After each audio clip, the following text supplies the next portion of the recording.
Vuoi assaggiare una birra dove al suo interno scopri la specialità tipica friulana?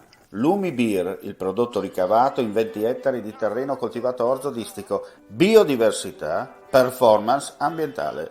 Lumi Beer nelle sue 5 versioni disponibili, 4 per consumo veloce e dissetante e la versione Magnum per intenditori. Lumi Beer si abbina a qualsiasi palato. Lumi Beer è un prodotto esclusivo Azienda Agricola Pancera, il buon seme, i buoni frutti.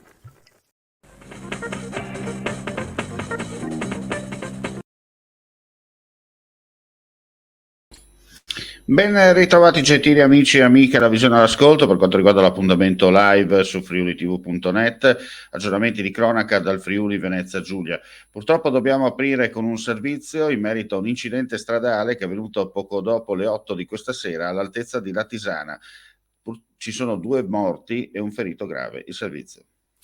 Un gravissimo incidente è avvenuto poco prima delle 8 di questa sera sulla A4 all'altezza dell'uscita del casello di Latisana in direzione Venezia. Da chiarire le dinamiche. Secondo una prima ricostruzione, un'auto sul quale viaggiavano 3 persone ha centrato la cuspide dello svincolo. Nell'urto il veicolo leggero è rimbalzato ed è stato centrato da un auto articolato che proseguiva nello stesso senso di marcia. A causa del secondo impatto la vettura ha terminato la propria corsa contro la barriera laterale della carreggiata. Sul posto hanno operato i vigili del fuoco, i sanitari del 118, il personale della concessionaria Autovie Venete e i soccorsi meccanici. Non è stato necessario comunque chiudere il tratto autostradale e la circolazione ha proseguito nelle altre 2 corsie di marcia.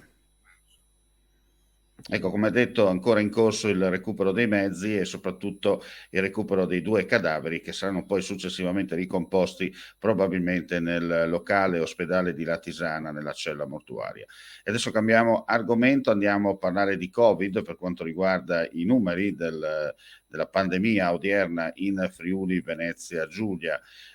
Su 6.381 tamponi molecolari sono stati rilevati 434 nuovi contagi, con una percentuale di positività del 6,80%. 10.067 i test rapidi antigenici realizzati, dai quali sono stati rilevati 843 casi, pari all'8,37%. Le persone ricoverate in terapia intensiva scendono a 23, così come i pazienti ospitalizzati in altri reparti calano 368. Nella giornata odierna si registrano i decessi di 9 persone. E ora ci trasferiamo a Venezia, ma chiaramente serve anche il Friuli Venezia Giulia per un'operazione della Guardia di Finanza contro l'evasione fiscale, in questo caso da parte di cinesi. Anche le province di Udine e Pordenone sono state interessate dall'operazione della Guardia di Finanza di Venezia su disposizione della Procura della Repubblica, effettuato un sequestro di beni immobili e immobili di 22 milioni di euro a cittadini cinesi sotto inchiesta per evasione fiscale nell'ambito del commercio di abbigliamento. L'indagine ha preso avvio dall'operato di una persona che, pur risultando nulla tenente, gestiva ingenti traffici di denaro in entrata ed uscita su conti correnti di diverse imprese tra loro collegate che non dichiaravano redditi al fisco. Nel corso degli accertamenti le fiamme gialle hanno potuto accertare che tra il 2013 e il 2019 le imprese hanno registrato affari per 50 milioni di euro, evadendone 22 tra tasse IVA, cifra che è stata sequestrata per equivalente. Ulteriori indagini in corso.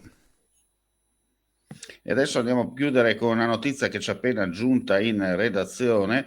Un funzionario della questura di Udine si trova agli arresti domiciliari da martedì scorso ed è stato sospeso dal servizio a seguito di quanto emerso da un'attività investigativa della Procura della Repubblica di Bologna.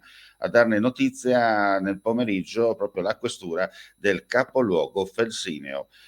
Sembra che ci sia insomma questo funzionario indagato per molestie sessuali. Ulteriori aggiornamenti chiaramente nel corso delle prossime edizioni del nostro audio video giornale.